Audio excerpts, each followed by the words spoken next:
The Fighting Irish. I kicked shins, I elbowed stomachs, I punched noses and ears. I stood over little 3 Cheeses tall Fritz where he lay on the ground, protecting him like an anti-aircraft gun during an air raid. I was the only one who came to his defense, but I was enough. I was a right-whirling dervish, a one-man army Hitler would have given his little mustache to bottle up and ship to the Eastern Front. Don't get me wrong. Those Aryans gave me a busted lip and bruises that would send Don to a tizzy that night.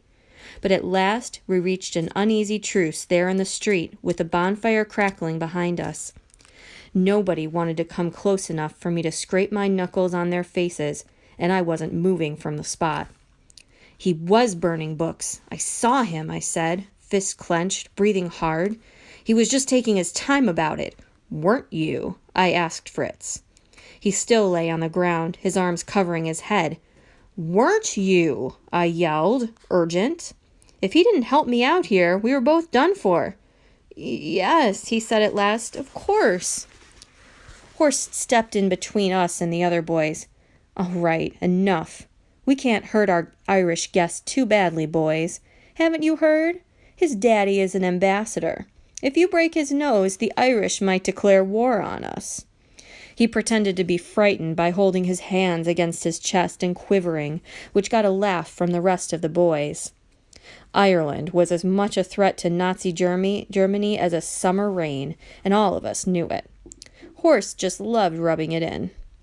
I hated him all the more for it, but the joke had broken the bloodlust of the boys, and for that I was grateful. I lowered my fists and nodded my thanks to Horst.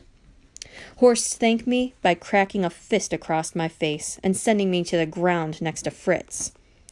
Compassion is a weakness, Horst said for the benefit of me and anyone else in our squad who might not like bullies picking on little kids. All life is struggle, he added, spouting more lines from the leadership guides the Nazi Party sent him each week. He who wants to live should fight for himself. He who doesn't want to fight in this world of eternal struggle doesn't deserve to live.